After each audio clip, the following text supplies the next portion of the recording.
بسم اللہ الرحمن الرحیم۔ اللہم صلی علی محمد وعلی آل محمد وبارک وسلم۔ دین مبین کی نشر و اشاعت اور تبلیغ اسلام میں اولیاء کرام اور صوفیاء عظام کی جد و جہد اور کردار مثالی اور تاریخی اہمیت کا حامل ہے۔ ان کا وجود معاشرے میں ایک اصلاحی ادارے کی حیثیت سے ہر دور میں کام کرتا رہا ہے۔ اجمیر شریف راجستھان بھارت میں واقع وہ عظیم خطہ ہے جہاں سے سلطان الہند سید الطائفہ حضرت معین الدین حسن چشتی اجمیری رحمۃ اللہ علیہ کا فیض پوری دنیا میں پھیلا۔ خواجہ معین الدین چشتی المعروف خواجہ غریب نواز اسلامی تصوف کی تاریخ میں برگزیدہ ترین بزرگ ہستیوں میں سے ایک ہیں۔ سلسلہ چشتیہ کی بنیاد ہندوستان میں پہلے ہی دن سے اشاعت و تبلیغ اسلام کا نقطہ آغاز تھی۔ ولی کامل حضرت معین الدین چشتی کے ہاتھ پر کثرت سے لوگ مسلمان ہوئے۔ سلسلہ چشتیہ ہندوستان میں آپ ہی کی بدولت پھیلا اور ایک محتاط اندازے کے مطابق 90 لاکھ افراد آپ کی تبلیغ کے نتیجے میں مشرف با اسلام ہوئے۔ عام طور پر تسلیم کیا جاتا ہے کہ پاک و ہند میں مسلمانوں کی تعداد کی کثرت بہت کچھ حضرت خواجہ غریب نواز کی کوششوں اور روحانیت کی مرہون منت ہے۔ ان میں سے ایک بڑی تعداد آپ کی دعوت و تبلیغ سے مسلمان ہوئی۔ آپ کے علم و فضل اور تعلیمات کا فیض آج بھی جاری ہے۔ حضرت خواجہ معین الدین خواجہ غریب نواز کا اسم گرامی حسن اور لقب معین الدین ہے۔ آپ کے والد ماجد کا اسم شریف سید غیاث الدین تھا۔ آپ 1141 عیسوی میں علاقۂ سیستان میں پیدا ہوئے، اس لیے آپ کو سنجری کہا جاتا ہے۔ سیستان خراسان کے جنوب میں واقع ہے۔ اس وقت اس کا کچھ حصہ ایران میں شامل ہے اور کچھ افغانستان میں۔ نشوونما افغانستان میں پائی شجرہ نسب 11ویں پشت میں حضرت امام حسین بن علی المرتضیٰ کرم اللہ تعالی وجہ الکریم سے جا ملتا ہے۔ آپ ابھی 15 برس ہی کے تھے کہ والد ماجد کا سایہ سر سے اٹھ گیا۔ اسی اثنا میں مشہور بزرگ حضرت ابراہیم کندوزی جو مجذوب بھی تھے کی توجہ سے طلب حق کا جذبہ پیدا ہوا۔ چنانچہ وطن عزیز کو خیر آباد کہہ کر تحصیل علم کے لیے سمرقند و بخارا، جو ان دنوں اسلامی علوم و فنون کے مرکز سمجھے جاتے تھے، کا سفر اختیار کیا۔ پہلے قرآن حکیم فرقان حمید حفظ کیا اور پھر علوم دینیہ کی تہذیب و تکمیل کی۔ اسی زمانے کے ممتاز علماء سے کسب فیض حاصل کیا۔ سمرقند سے نکل کر عراق کی طرف روانہ ہوئے اور نیشاپور کے قریب قصبہ ہارون میں مشہور بزرگ حضرت شیخ عثمان ہارونی رحمۃ اللہ علیہ کی خدمت میں حاضر ہو کر شرف بیعت حاصل کیا۔ سید محمد بن مبارک کرمانی سیرۃ الاولیاء میں لکھتے ہیں کہ 20 سال تک آپ حضرت عثمان ہارونی کی خدمت میں سلوک و طریقت کی منازل طے کرتے رہے اور سفر و حضر میں ہر طرح کی خدمت بجا لاتے رہے۔ 20 سال بعد حضرت خواجہ عثمان ہارونی نے مکہ مکرمہ میں آپ کو خرقہ خلافت عطا فرمایا اور آپ کی مقبولیت اور آپ کے حق میں خدا اور اس کے رسول کی بارگاہ میں دعا فرمائی۔ مدینہ النبی علیہ الصلوۃ والسلام کی حاضری میں حضور اقدس صلی اللہ تعالی علیہ وسلم نے آپ کو ہندوستان جانے کا حکم دیا اور بشارات سے نوازا۔ اس کے بعد آپ نے کسب روحانی کے لیے مختلف مقامات کا سفر کیا اور متعدد بزرگوں سے ملاقاتیں کی۔ بعض تذکروں میں آپ کا حضرت شیخ عبدالقادر جیلانی رضی اللہ عنہ سے ملاقات بھی ذکر موجود ہے۔ کچھ عرصے آپ ہرات میں رہے اور شیخ الاسلام شیخ عبداللہ انصاری کی خانقاہ میں قیام فرمایا۔ پھر غزنی سے ہوتے ہوئے لاہور تشریف لائے اور سردار اولیاء شیخ ابوالحسن علی بن عثمان ہجویری کے مزار پر چند روز معتکف رہے، روحانی فیض حاصل کیا اور اسلامی علوم و تعلیمات کو پھیلانے کے لیے لاہور سے برستہ ملتان دہلی اور دہلی سے اجمیر شریف تشریف لے گئے۔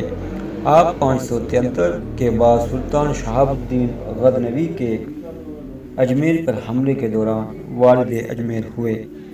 اجمیر اس وقت راجپوت طاقت و حکومت اور ہندو مذہب کا بہت بڑا مرکز تھا، لہذا راجپوتھورا کے حکام نے خواجہ صاحب کے قیام میں بڑی مزاحمت کی اور جب وہ خود ان کے مقابلے میں بے بس اور لاچار رہا تو ہندو جوگی اور جادوگروں کو اپنے جادو سے خواجہ صاحب کو مغلوب کرنے کے لیے مامور کیا۔ لیکن حضرت خواجہ معین الدین چشتی اپنی روحانی قوت اور کرامات سے ان پر غالب رہے اور رشد و ہدایت کا سلسلہ جاری رکھا۔ آپ کی تعلیمات سے خاص و عام کے ساتھ ساتھ راجہ پتھورا کے ملازمین بھی مشرف با اسلام ہونے لگے، حتیٰ کہ پرتھوی راج کے ایک بیٹے نے بھی اسلام قبول کر لیا۔ چنانچہ آپ کی تعلیمات اور آپ کے فیضان کے اس اثر کو روکنے کے لیے راجہ نے حضرت کو اجمیر سے نکال دینے کی دھمکی دی، مگر خواجہ صاحب نے اس دھمکی کے جواب میں صرف یہ ارشاد فرمایا، ہم نے اس کو باہر کر دیا ہے۔ آپ کی یہ کوشش گوئی بالکل صحیح ثابت ہوئی اور سلطان شہاب الدین غوری نے پتھورا کے خلاف 2 حملے کیے اور آخری حملے میں پتھورا گرفتار ہو کر مارا گیا، اور اس کے بعد اسلامی سلطنت کے قیام و استحکام اور حضرت معین الدین چشتی کے فیض و برکات سے ہندوستان اسلام کے نور سے منور ہوا۔ اسلام کا ڈنکا بجنے لگا، کفر و فساد کی جڑ کٹ گئی اور ہندوستان کی روحانی تصویر اور اخلاقی و ایمانی فتح خواجہ بزرگ شیخ الاسلام نائب رسول اللہ فی الہند حضرت خواجہ معین الدین چشتی اجمیری کے حصے میں آئی۔ حضرت معین الدین چشتی ہندوستان کے امام طریقت تھے۔ آپ ہی سے ہندوستان میں علوم و معرفت کا آغاز ہوا۔ آپ کی کرامات بہت زیادہ ہیں، حتیٰ کہ کہتے ہیں کہ جس پر نظر ڈالتے وہ صاحب معرفت ہو جاتا۔ آپ کو علوم ظاہریہ و باطنیہ دونوں میں کمال حاصل تھا۔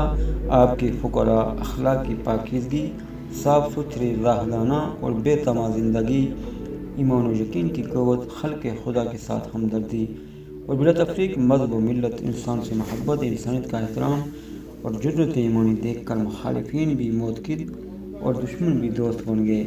ابوالفضل عین اکبری میں لکھتا ہے کہ آپ اجمیر شریف میں گوشہ نشین ہوئے اور ہدایت کے بے شمار چراغ روشن کیے۔ آپ کے نفس قدسیہ کی برکت سے لوگوں کی بڑی بڑی جماعتیں اسلام میں داخل ہوئیں۔ قدیم تذکروں سے معلوم ہوتا ہے کہ حضرت خواجہ اجمیری کی زندگی بڑی سادہ مگر نہایت دلکش تھی۔ ہندوستان کے سب سے بڑے سیاسی و سماجی اور روحانی انقلاب کا یہ بانی ایک چھوٹی سی جھونپڑی میں نہایت سادہ زندگی بسر کرتا تھا۔ آپ اکثر روزے سے رہتی تھی۔ حضرت خواجہ غریب نواز نے کوئی مستقل تصنیف نہیں چھوڑی۔ آپ کے ملفوظات کو ان کی تصانیف سمجھ کر درج ذیل کتابیں آپ کی طرف منسوب ہیں۔ انیس الارواح، رسالہ و رکسب فیض، دلیل العارفین۔ ان ملفوظات کے مطالعے سے پتہ چلتا ہے کہ خواجہ صاحب کے نزدیک اہل سلوک کا ہر قسم کے صدری و معنوی اخلاق کا حامل ہونا ضروری ہے، کیونکہ آپ کے نزدیک تصوف نہ علم ہے نہ رسم بلکہ مشائخ کا ایک خاص اخلاق ہے جو ہر لحاظ سے مکمل ہونا چاہیے۔ آپ کے نزدیک اولین ضرورت شریعت کی ہے، یعنی صدری حیثیت سے اس اخلاق کی تکمیل یہ ہے کہ سالک اپنے ہر کردار میں شریعت کا پابند ہو۔ جب اس سے کوئی بات خلاف شریعت سرزد نہ ہوگی تو وہ دوسرے مقام پر پہنچے گا جس کا نام طریقت ہے، اور جب اس میں ثابت قدم رہے گا تو معرفت کا درجہ حاصل کرے گا، اور جب اس میں بھی پورا اترے گا تو وہ حقیقت کا درجہ پائے گا، جس کے بعد اللہ تعالیٰ سے جو کچھ مانگے گا اسے ملے گا۔ آپ نے آخر وقت تک اجمیر ہی میں قیام فرمایا اور یوں تقریباً نصف صدی تک ارشاد و تلقین، اشاعت اسلام اور حضر المریدین کی تعلیم و تربیت کرنے اور یاد حق میں سرگرمی سے مشغول رہنے کی بعد وصال فرمایا۔ دائی اجل کو لبیک کہا۔ آپ کی وفات سلطان التمش کے دور میں ہوئی اور تاریخ وفات بقول جمہور اہل تاریخ 6 رجب یوم 2 شنبہ ہے۔ سیر العارفین کے مصنف کا بیان ہے کہ وفات کے وقت سن شریف 97 سال تھا۔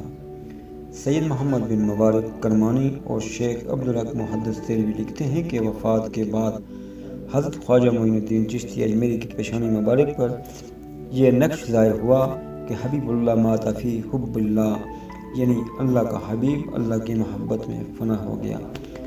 سبحان اللہ۔ حکمرانوں نے آپ کے دربار میں حاضری کو دین اور دنیا کی سعادت جانتے ہوئے اپنے تعلق اور دلی عقیدت کا اظہار کیا۔ آپ کی تعلیمات کا فیضان آج تک جاری و ساری ہے۔ یہی وجہ ہے کہ آپ کی درگاہ کی زیارت کے لیے زندگی کے ہر شعبے اور طبقہ فکر کے لوگوں کا ہجوم رہتا ہے۔ اللہ کریم ہمیں آپ کے نقش قدم پر چلنے کی توفیق عطا فرمائے، آمین بجاہ سید المرسلین۔